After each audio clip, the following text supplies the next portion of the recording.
شعیب اللہ خان صاحب کے بیانات کے لیے مفتی صاحب کے آفیشیل چینل کو سبسکرائب کریں اور زیادہ سے زیادہ شیئر کریں۔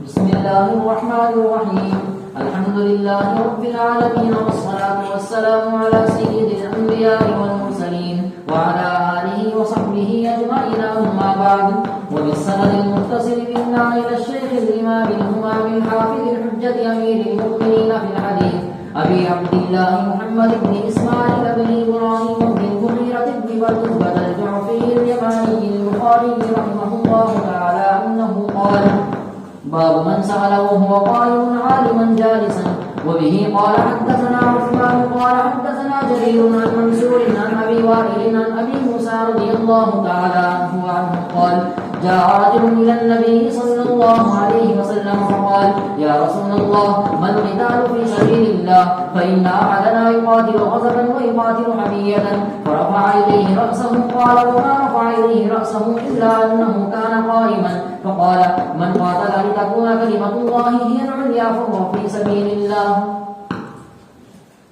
بسم اللہ الرحمن الرحیم الحمد للہ رب العالمین والصلاة والسلام علی سید الانبیاء والمرسلین وعلی آلہ وصحبہ اجمعین اما بعد۔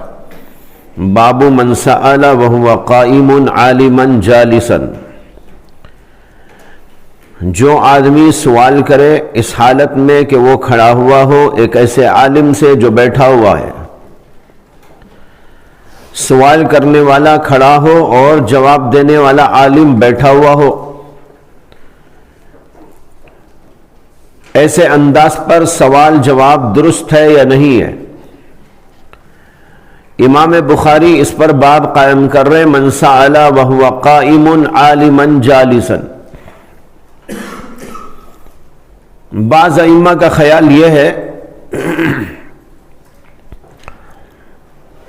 کہ عالم سے سوال کرنے کے لیے اس کے مقام پر پہنچنا چاہیے اور ادب کے ساتھ بیٹھنا چاہیے اور پھر سوال کرنا چاہیے۔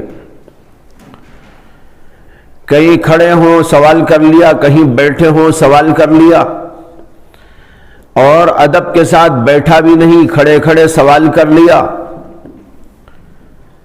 تو اس سے علم کی توہین لازم آتی ہے، دین و شریعت سے لاپرواہی کا ثبوت ہوتا ہے۔ اس لیے بعض علماء کہتے ہیں کہ اس طرح سوال جواب نہیں ہونا چاہیے، اور اصل حکم بھی یہی ہے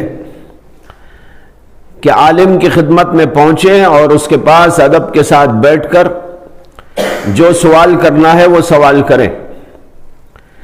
لیکن اگر کسی خاص ضرورت کے تحت کھڑے کھڑے سوال کر لیا، مثلا کوئی جلدی لگی تھی یا کوئی موقع بیٹھنے کا نہیں تھا، اس لیے کسی آدمی نے کھڑے کھڑے عالم صاحب سے سوال کر لیا، تو یہ بات بھی جائز ہے۔ اسی جواز کو بتانے کے لیے امام بخاری نے باب قائم کیا ہے۔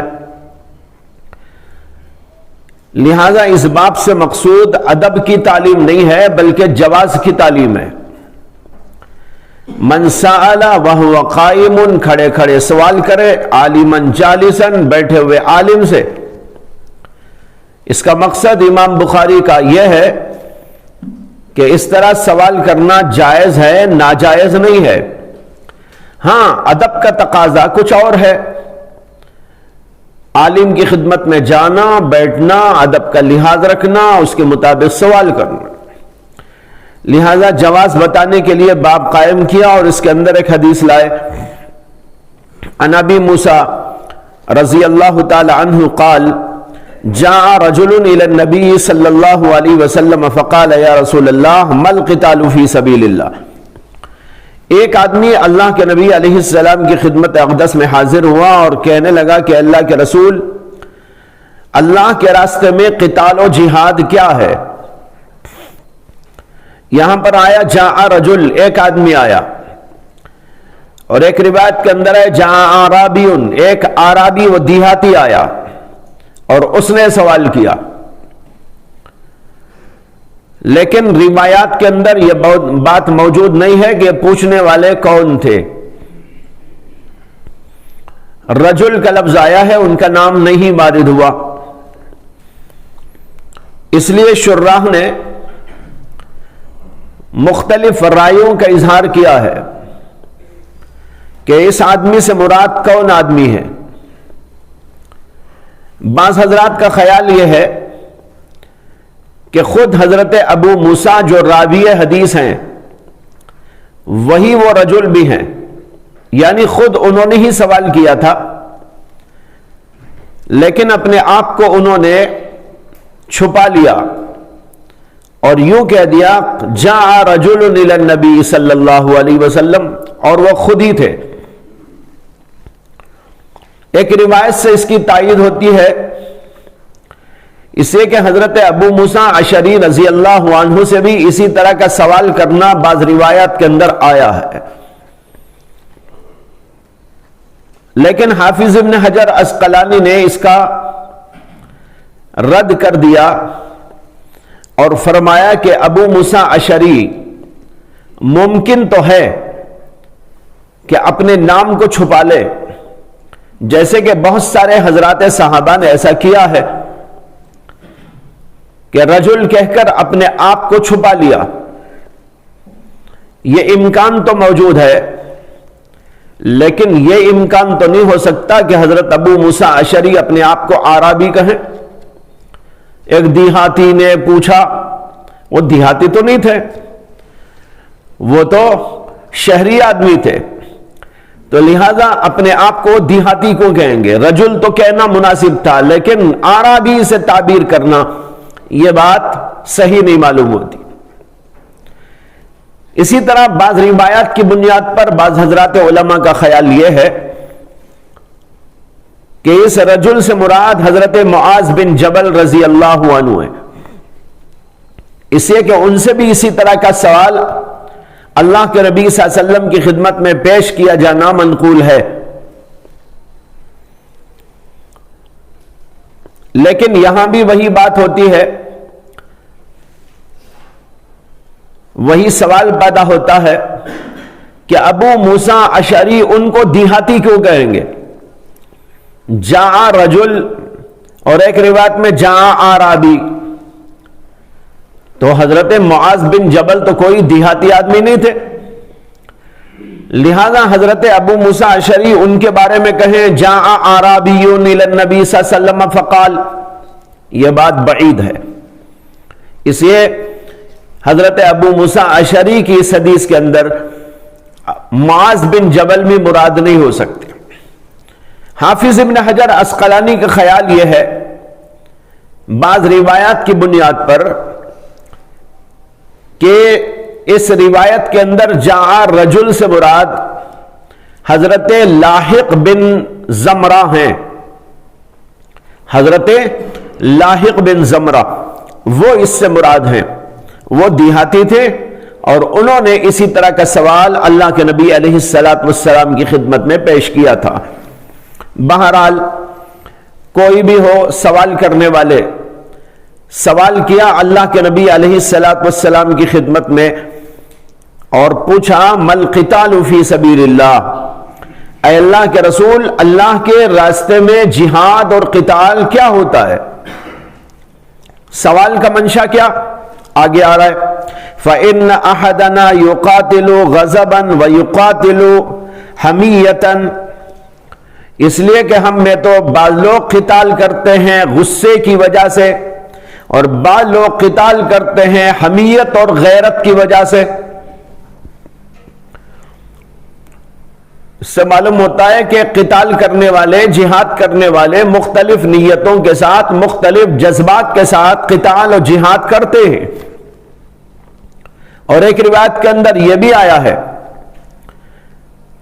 کہ اللہ کے نبی صلی اللہ علیہ وسلم سے پوچھا کہ بعض لوگ ہم میں قتال کرتے ہیں غصے کی وجہ سے، بعض لوگ قتال کرتے ہیں غیرت کی وجہ سے، حمیت کی وجہ سے، بعض لوگ قتال کرتے ہیں للذکر، اپنے نام پیدا کرنے کے واسطے، اور بعض لوگ اس لیے قتال کرتے ہیں لیورا مکانہ، تاکہ اس کا مقام بلند جو بھی ہے وہ ظاہر ہو جائے۔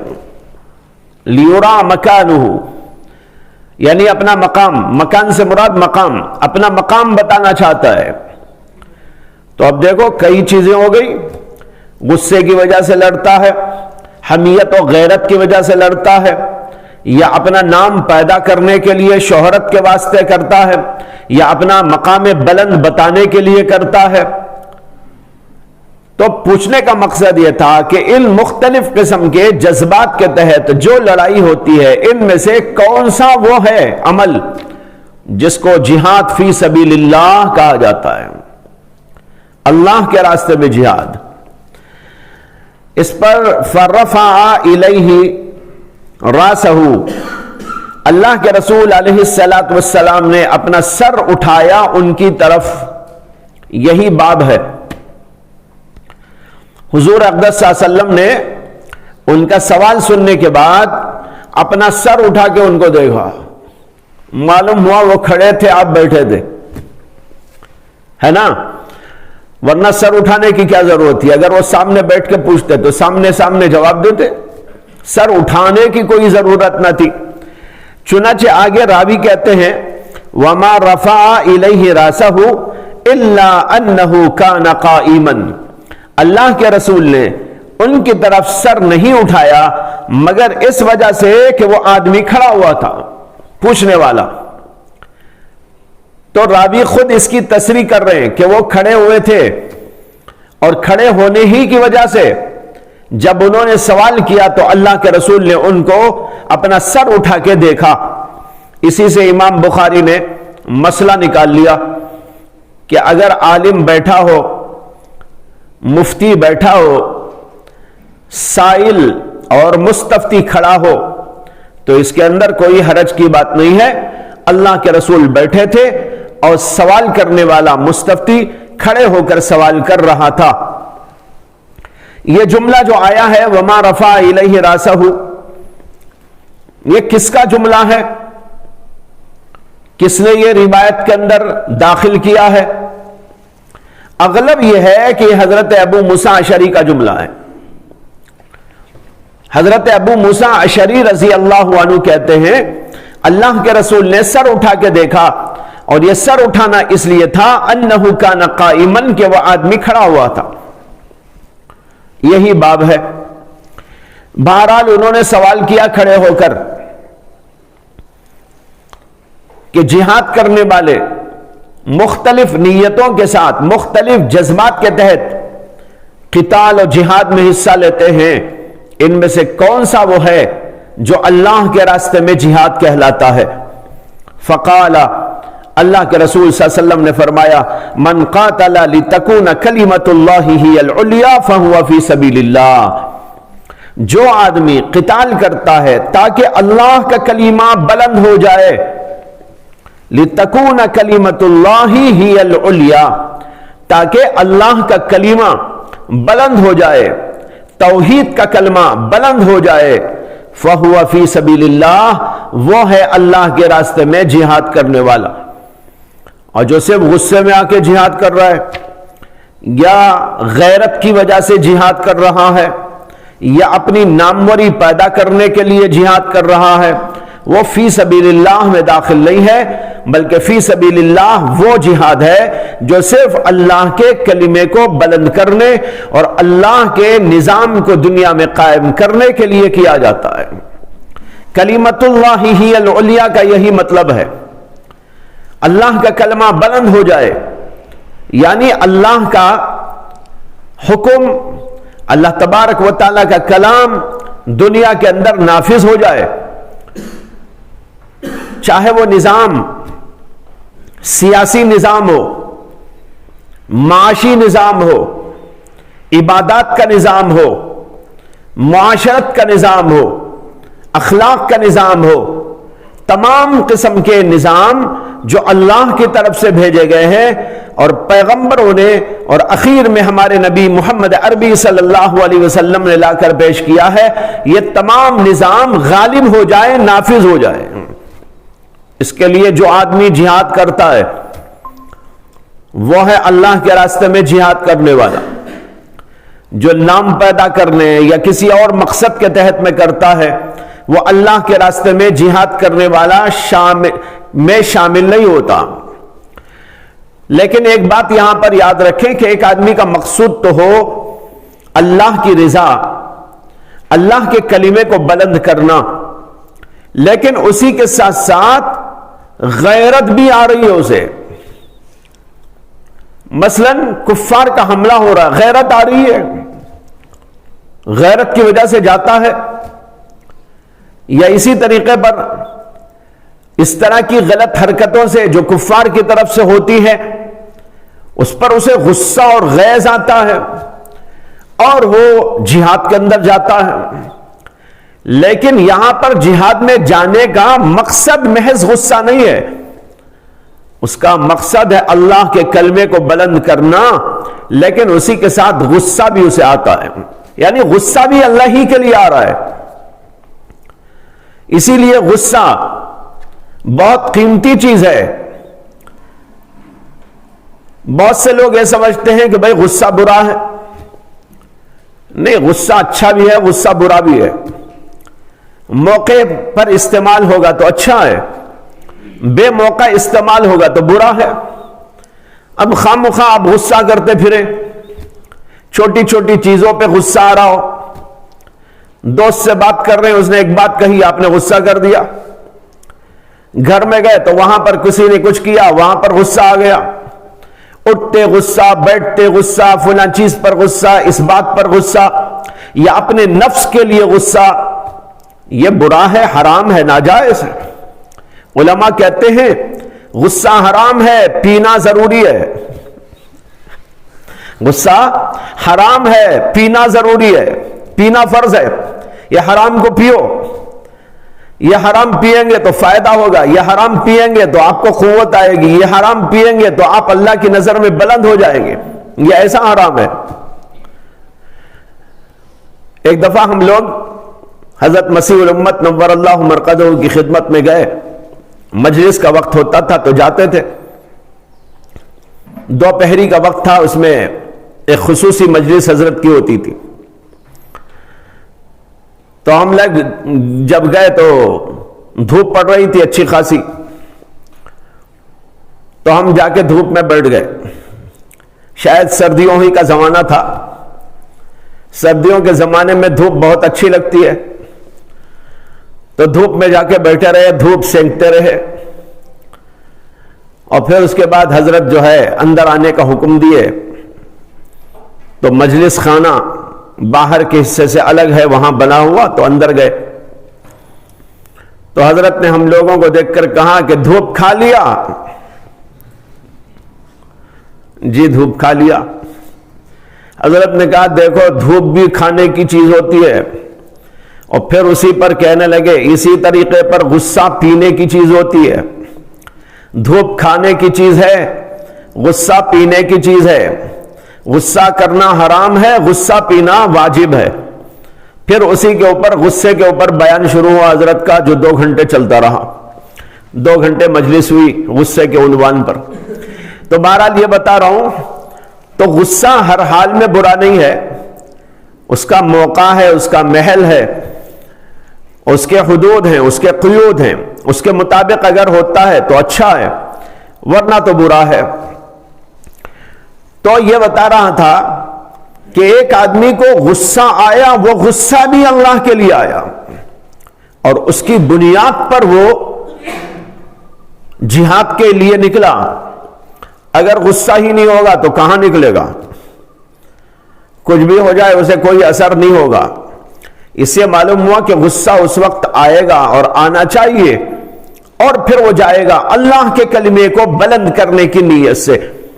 تب اس کا وہ غصے سے لڑنا وہ بھی قتال فی سبیل اللہ ہو جائے گا. اسی طرح حمیت اور غیرت آئی کہ بھائی ایسا ایسا ہو رہا ہے، مسلمانوں کے ساتھ یہ سلوک ہو رہا ہے، اس وجہ سے اس کے اندر حمیت اور غیرت پیدا ہوئی، اور پھر اس نے قتال کیا، جہاد کیا. تو پھر اس کے اوپر بھی وہی بات صادق آتی ہے کہ اللہ کے کلمے کو بلند کرنے کے لیے جہاد میں لگا ہوا ہے، اس لیے وہ بھی جہاد فی سبیل اللہ ہے. لیکن جہاد فی سبیل اللہ کا مطلب یہ نہیں ہے کہ آدمی جب چاہے جہاں چاہے اٹھ کے کھڑا ہو جائے. جہاد کے لیے بھی مستقل اصول ہیں. اس کے لیے سب سے پہلی شرط ہے جماعت اور تنظیم، اور اس کے لیے کوئی امیر۔ جب تک یہ نہ ہو آپ جہاد نہیں کر سکتے۔ جہاں ایسے مواقع فراہم ہو کہ آپ کا امیر ہو اور پھر جماعت ہو، تنظیم ہو، تو وہاں پر جہاد کیا جائے گا۔ یہ شرط جہاد ہے۔ اگر یہ نہیں ہے تو اس کا مطلب یہ نہیں کہ کوئی اٹھ کے بھاگ جائے جہاد میں۔ کہاں جا کے جہاد کرے گا؟ کس سے جا کے جہاد کرے گا؟ کیسا جہاد کرے گا؟ نہ تنظیم ہے، نہ امیر ہے، نہ کوئی اصول ہے، نہ قاعدہ ہے۔ اسی لیے بہت سارے لوگ جو اس طرح جوش میں آ کر کچھ کر دیتے ہیں اور کہتے ہیں کہ ہم نے جہاد کیا، جہاد کیا، یہ جہاد نہیں ہے، جہاد کو بدنام کرنا ہے۔ جہاد ایسی کوئی سستی چیز نہیں ہے اور ایسی بے ڈھنگی چیز بھی نہیں ہے۔ اس کے باقاعدہ اصول ہیں، باقاعدہ اس کے لیے ضوابط ہیں، اور اس کے لیے امیر ہونا شرط ہے، اس کے لیے تنظیم ہونا شرط ہے، اور پھر اپنے اخلاق اور عادات اور اپنا مزاج اور سب کچھ بنانے کی ضرورت ہے۔ اخلاص اس کے لیے ضروری ہے، تقوی اس کے لیے شرط ہے۔ جب یہ چیزیں پائی جائیں گی تب جا کر امیر حکم دے گا اور پھر جا کر آپ جہاد کریں گے۔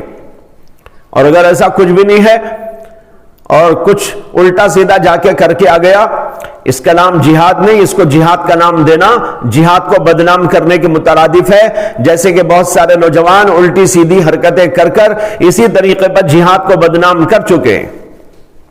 بہرحال اللہ کے نبی صلی اللہ علیہ وسلم کی اس حدیث نے بتا دیا کہ جس کا مقصد اصلی اللہ کے کلمے کو بلند کرنا ہو، وہی دراصل جہاد فی سبیل اللہ میں لگنے والا شمار ہوگا۔